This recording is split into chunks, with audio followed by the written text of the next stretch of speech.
Welcome back to FITMAS with Flexis. So you've probably clicked on this video because either you're lacking motivation because you know it's the holidays and things can get a bit stressful and we're not as motivated, or you're looking to get into fitness and you want to get motivated and you just don't know where to start. So in today's video, we're going to talk about how to get motivated and stay motivated on a consistent basis.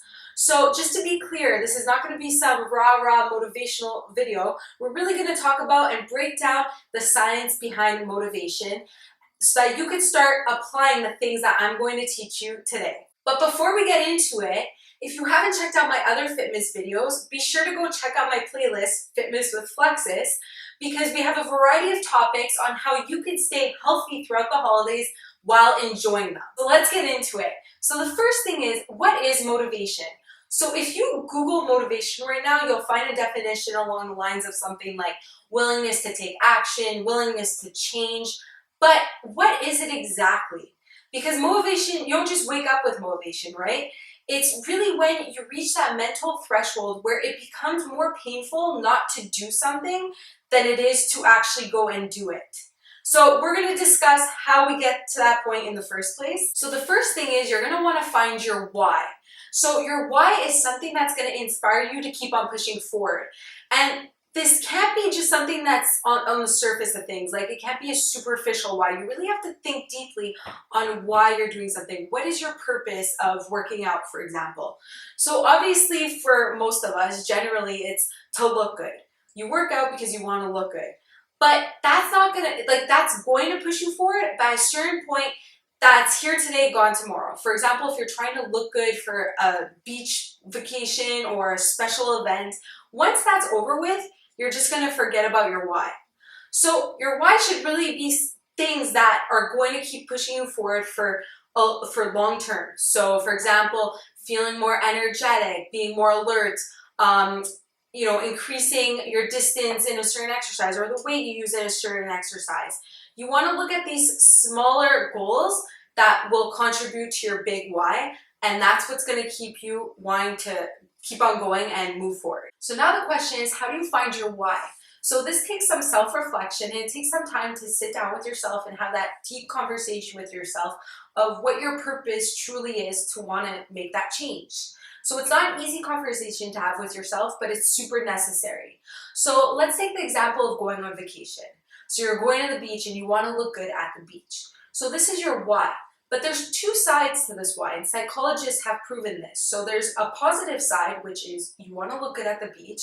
And then there's the negative side, which would be something along the lines of you don't want to feel embarrassed at the beach in front of your friends or family or whoever you're going with. So both of these are necessary in order to get to your end goal. So having that the negative why, realizing that negative why comes with that self-reflection, because it's not something that's easy to make yourself realize. So, and that negative why is super powerful to have.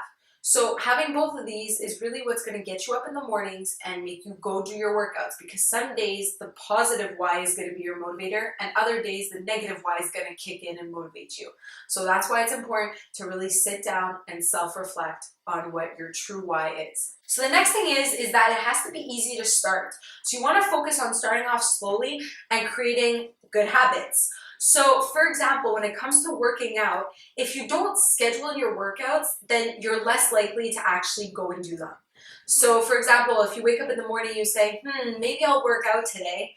Chances are by the end of the day, you'll find an excuse not to go do your workout. So it's really important to schedule in your workouts so that you know that it's in your calendar, it's at this time, and I have to show up. Another thing is, for me personally, I prefer working out first thing in the morning because it sets my day off on a positive note, and it also allows me to get my workout out of the way and just focus on the rest of my day.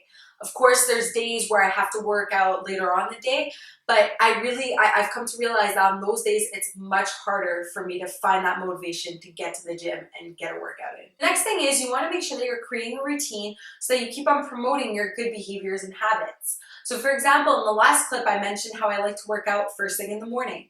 So this is my routine that I've built over the years, and it's good because I know that I have to show up to my workout.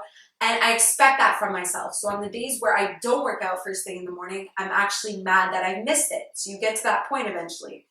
So the reason behind this is because your body has gone into a certain rhythm, and that's what gets you that momentum to keep on staying motivated and push you forward towards your end goal. So that's why it's super important to make sure that you're creating a routine to help you keep up those good habits and behaviors. Last point is, in order to keep your momentum going, you'll want to track your progress. So this is something that you commonly see in fitness programs because you want to track your progress in order to see your physical changes. But this applies to any journey, because when things get tough, and things do get tough sometimes, as we know, you want to make sure that you're able to look back on everything that you've accomplished so far. And in this case, it applies to creating good habits. So once you're kind of, things get rough, you want to look back at all the great habits that you've created and build up on those, and that will help you keep on growing and keep on pushing forward to your end goal. So as you saw, we built 3 layers to get motivated and stay motivated. So first, we talked about how important it is to find your why and really think deeply about your purpose in order to want to make a change, the good and the bad. Second, we talked about creating habits and getting to a routine in order to keep the momentum going and keep those good habits. And the third thing we discussed is tracking your progress and how important it is, because there are going to be bad days, and it's so important to have something to look back on and see how much you've accomplished to keep pushing you forward. So I hope you enjoyed this video and found it useful, and I'm sure you can think of 3 friends who could use help with motivation, so be sure to share this video with them. Thanks so much. I'll see you tomorrow for our next fitness video.